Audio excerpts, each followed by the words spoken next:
Pendant très longtemps, ils ont servi d'alibi pour ne rien faire. C'est-à-dire avec l'idée, grâce au barrage, on va tout enlever.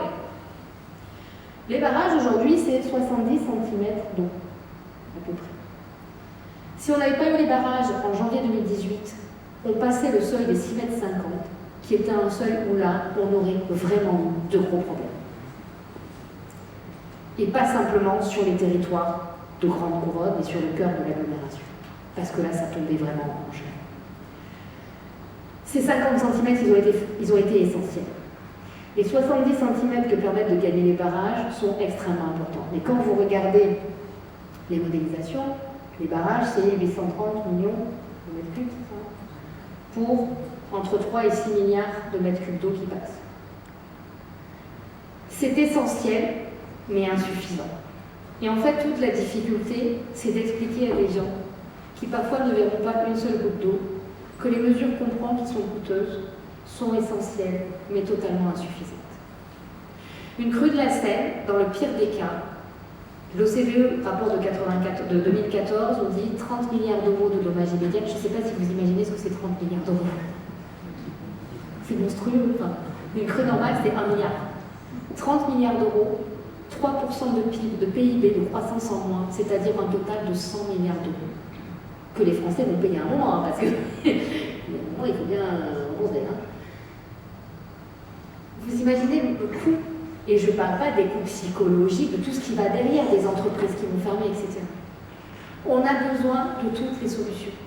On a besoin de barrages, on a besoin de digues à certains endroits, on a besoin que des populations se préparent, on a besoin de plans de continuité d'activité, on a besoin de plans communaux de sauvegarde, on a besoin de plans de prévention des risques. On a aujourd'hui tout un arsenal de mesures, c'est un éventail. Elles ne seront pas suffisantes pour empêcher la crise, mais elles peuvent empêcher que cette crise se transforme en quelque chose qui nous échappe. Elles peuvent permettre à ce que finalement cette crise soit difficile, ça ne va pas être rigolo, mais que ça puisse permettre finalement de s'en sortir pas si mal que ça. D'accélérer le redémarrage, de limiter les dommages et de faire en sorte qu'on puisse rebondir plus rapidement après ça. Et donc tout l'enjeu, c'est cet arbitrage-là. C'est de se dire, on a des mesures qui sont coûteuses, qui vont être supportées pas forcément par ceux à qui elles vont bénéficier directement, mais en fait par effet en chaîne, d'abord elles nous profiteront, et si ces mesures-là ne sont pas prises, elles mettent en péril des territoires qui ne verront pas une goutte d'eau de toute cette histoire. Et qui pourtant, en fin de compte, dans les 4-5 ans qui suivent, seront ceux qui souffriront le plus.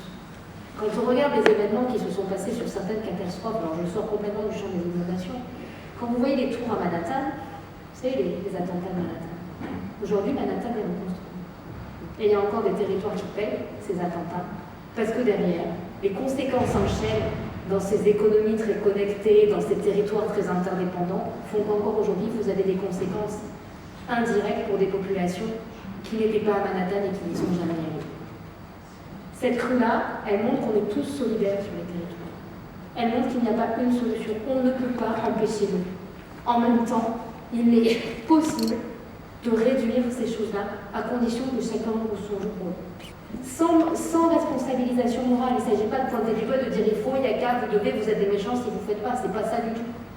C'est de dire à un moment, on va devoir être citoyen, on va devoir être solidaire, on va devoir peut-être changer aussi nos pratiques. Et ben voilà, c'est aussi notre travail de citoyen, notre travail de chercheur, d'élus, chacun dans notre rôle, de faire avancer un petit peu les choses pour faire en sorte que ça bouge sur ce territoire. Ce qu'on a connu en juin 2016, ce qu'on a connu en janvier 2018, a été extrêmement éprouvant pour les populations qui se sont senties abandonnées, parce qu'en fait on en a très peu parlé, l'actualité médiatique en chasse, ça n'est que pas grand-chose par rapport à ce que serait une inondation de cette ampleur-là. Je ne peux pas vous dire quand elle arrivera, mais je peux vous dire qu'un jour, la Seine, la Marne et ses affluents déborderont à nouveau. Je vous remercie de votre attention.